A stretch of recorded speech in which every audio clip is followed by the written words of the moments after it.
Week 2 provided us with everything that you could imagine. You had an absolute brawl with Joel Embiid and Karl. We saw unfortunate injuries with Myles Turner, Trae Young, even Steph Curry got injured. Listen, it was a rough week, but all was not bad. We had some amazing basketball being played. And so in this journey, we're going to be breaking down the 3 marquee matchups. That was the Mavs versus the Nuggets. We had the Celtics versus the Bucks, as well as the Spurs versus the Clippers. Now, I'm also going to be updating my NBA power rankings for all 30 teams. So stick around as we dive into the Week 2 recap for the 2019-2020 season.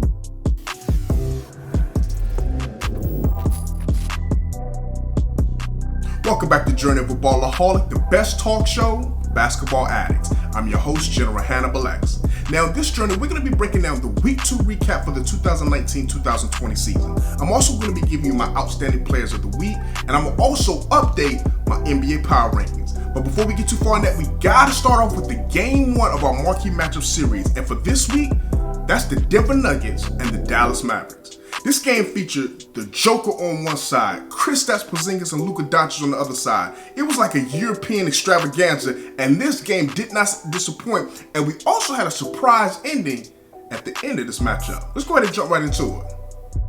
Now, the Denver Nuggets and the Dallas Mavericks are very similar style teams. They both love to play with pace. They want to kind of get up and down the court and go deep into their benches, especially when they're playing the game in the mile high with that thin air that's up there. Now, the Joker's interesting because he got off to a semi-good start. The Nuggets as a team got off to a good start, specifically in that first quarter. But I don't know what it is about the Joker. I don't know if he's maybe a little bit out of shape. I don't know if the defenses have just started to catch up with his ability.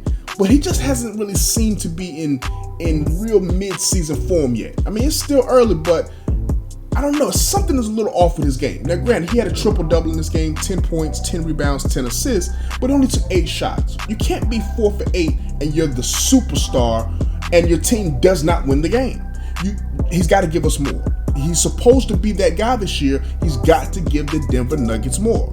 Now, Millsap had his best game of the season, 23 points and 8 rebounds. As you see Will Barton going up and under with a very nifty acrobatic move to be able to score underneath the basket.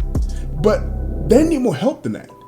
Like I said, besides Millsap, Garrett Harris, and Jamal Murray, they each gave you 16 points. But where was the bench? Where was the bench to be able to help the starters out to carry that load? The Denver Nuggets, like I said, they had a lead at halftime, 61-60. But the Dallas Mavericks, their bench, they carried them throughout this game. I mean, the Denver Nuggets only got 22 points off their bench. That's not going to cut it. That's not going to cut it, especially when the Dallas Mavericks had 9 players in double figures. Doncic struggled. I mean, all night, his shot just, for whatever reason, it wasn't off. I mean, he was able to get to the free throw line. He got 8 free throw attempts. He missed 3 of them, which, 2 coming up at the end of the game, which was kind of uncharacteristic for him to miss 2 clutch free throws, especially under 47 seconds left in the game. But he was 3 for 12 from the field, 1 for 6 from deep. Even Porzingis struggled, and his shot was off 4 for 14 from the field, though he did have 10 points, 14 rebounds, and 2 blocks. Listen, the Mavericks, they're solid, but the Nuggets, they got to keep figuring this thing out, man. Next, we're going to go ahead and move on to the Boston Celtics and the Milwaukee Bucks. And this is another game that really kind of puzzled me as far as how the team started in comparison to how they finished. We can go ahead and jump right to the second half because Giannis Antetokounmpo and the Milwaukee Bucks, they jumped out on the Boston Celtics, and it looked like this thing was going to be over. It looked like the Boston Celtics did not come to play and that they were going to get blown out on their own floor. Well, that wasn't until the second half came and Gordon Hayward caught fire. Kemba Walker started to play like the star that he is. Boston actually started to play some defense. They stopped just allowing Giannis to get anything that he wanted at the basket. Listen, Jason Tatum, I said it last year, I'm going to say it again. That young guy has star potential written all over him. Boston Celtics picked up their best win of the season. Obviously, it's early, but this was a big-time statement game. And Jason Tatum with the big-time statement dunk to kind of put the icing in the cake, the nail in the coffin, to be able to let the Boston Celtics know, I can be that guy for you. Kemba Walker's going to need that running mate. And I think if Jason Tatum and Kemba Walker can continue to build chemistry and continuity together, the Boston Celtics will be all right. Now, the last game we're going to look at is the LA Clippers and the San Antonio Spurs. And really, truthfully, this was a one-man show. I mean, the Spurs, they battled, they gave a valiant effort all night. But at the end of the day, this was truly about number 2, Kawhi Leonard, a.k.a. the Claw. The more I watch him, and once again, now, even when he was a Spurs fan, and as everybody knows, I'm a Laker fan. But when Kawhi was a Spurs player, I was a big Kawhi fan. You gotta love his game. I love anybody who brings that tenacity on the defensive end. And to me, he's the best on-ball defender that the game has. But his offensive ability, the way that the game has truly slowed down, it's like he's in the Matrix. The game has just totally slowed down for him, and his ability to not be rushed, to pick his spots, to truly survey the defense and know exactly where he wants to get to, and to be able to get there using very minimal dribbles. He's not like James Harden, who's gonna pound the ball to death.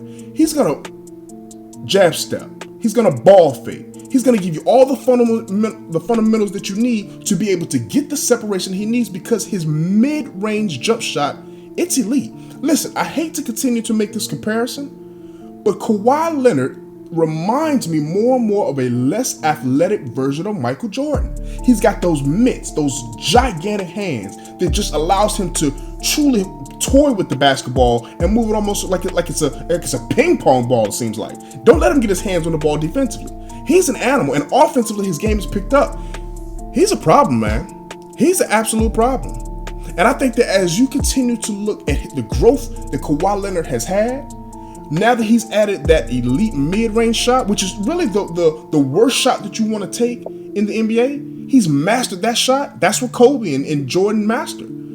Kawhi Leonard, without a shadow of a doubt, is the best player in the game. The defense was always there, but now that he's in that ability to where the game has truly slowed and he can pick the defense apart, I mean, just look at that. Look at the timing. Look at the fundamental on that shot.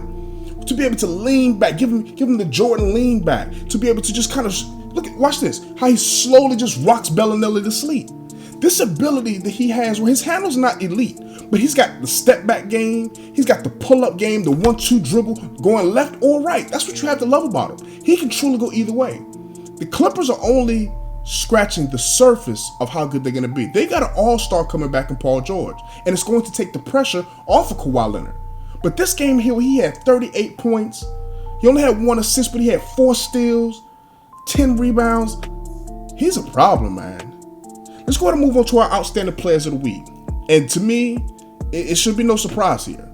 Anthony Davis is the number 1 when it comes to the players of the week. This man had a 40-point, 20 rebound, 2 block game, and he did it in 31 minutes, which is the fastest that any player has ever put up a 40-20 game in NBA history. He hit 26 free throws, which is a record for the LA Lakers. And James Harden amazed with another 59-point game, 3 rebounds and 9 assists. These two right here had an absolute amazing week.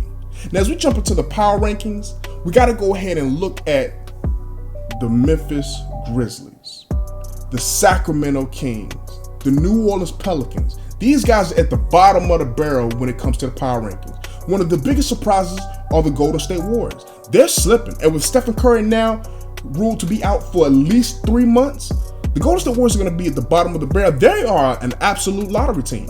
The Knicks, they made some good solid moves this offseason, but they're just not putting it together. The roster construction is just not what we thought it was going to be, even though RJ Barrett's playing well.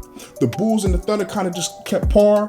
The Brooklyn Nets, they're falling apart. Kyrie's doing everything he can, but they're just not winning games. I got to give my props to Washington Wizards and the Charlotte Hornets. Both these teams are surprising me, and they're moving up my power rankings each and every week. The Indiana Pacers, they've got to get Victor Oladipo back. They have to get him back. The talent is there. I love what Malcolm Brogdon's doing. He's showing he is a borderline all-star. You got to love his two-way ability. The Cleveland Cavaliers, despite all the people who thought they would be the bottom of the barrel, including myself, they're actually winning a couple of games. The Detroit Pistons come in at number 18. I'm not satisfied with that. There's too much talent there. I know Blake Griffin is going to come back to give this team a boost, but that team should be better. The Atlanta Hawks, they suffered a big-time injury with Trae Young going down. I still have them at 17. The Magic come in at 16. The Phoenix Suns, they're the surprise team thus far. The Phoenix Suns are one of the best teams in the league, despite DeAndre Ayton not being there for 25 games, despite Ricky Rubio being injured. Listen, the Boston Celtics, the Minnesota Timberwolves. Listen, let's go ahead and jump right to the top 10, because this is where the good stuff comes in. The Denver Nuggets. You're letting me down, fellas. You were in my top 5 to start the season off. You're letting me down. I've dropped them all the way down to number 10. The Miami Heat I have at 9, followed by the Toronto Raptors at 8. The Miami Heat team surprising people. We all knew they were going to probably be a playoff team, but they're making a lot of noise. Siakam, he's looking absolutely all-star-ish. He's got it written all over him. The Milwaukee Bucks got to get it together. 2-2 with the talent of Giannis and the schedule that they've had. They got to be better than 2-2. That's unacceptable. The Spurs suffered their first loss of the season, but I love what I'm seeing from them. It's a Greg Popovich team, so I guess we shouldn't be surprised, but LaMarcus Aldridge, he's got to be better than what he was last night. It's unacceptable for LaMarcus Aldridge to give you 5 points when he plays 36 minutes a game. So hopefully he'll get better so that we can see if the Spurs will be able to crack that top 5. Utah's playing well. The only loss that they have is to the Lakers. We're going to see what they can do with the Clippers, even though they beat them the first time without Kawhi Leonard. We'll see what they can do this weekend as he'll be back playing for this game. The Rockets are just kind of treading water, but still the talent is there. The Clippers, they've dropped from a number 1 spot, as I have the Philadelphia 76ers taking over as they are the only undefeated team. We're going to have to see if they can maintain that undefeated streak without Joel Embiid for the next 2 games. Lakers, they have moved up to number 2. So this is my week 2 power rankings.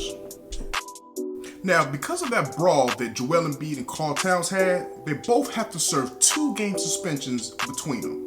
Ben Simmons, who got caught putting Karl Towns in a chokehold, luckily for this Philadelphia 76ers, he won't have to serve any jail time, if you want to call it. So he'll be able to continue to play as they get ready to head into week 3 with some matchups this weekend. Listen, what do you think so far? As we're 2 weeks in, teams have played about 4 to 7 games. What's your thoughts? Who's really standing out? I'm gonna tell you once again, I did a video on my under the radar players. Kendrick Nunn, I mentioned his name once. I'm gonna keep screaming his name from the rooftops. The young kid can play. He's challenging Jimmy Butler as the best player on that team. He's just a rookie. But to me, he's gotta be number 1 in Rookie of the Year right now. I think next week what I'm gonna do is I'm gonna start updating my MVP race as well as my Rookie of the Year race. This thing's gonna go all season long. The same way I'm updating the power rankings, I'm gonna update the MVP, the most improved, as well as my Rookie of the Year every single week. Listen, I appreciate you for taking a look at this video. Please make sure you subscribe to the channel, hit that like button, and tap that notification bell so that you can stay updated with the journey of a Ballaholic.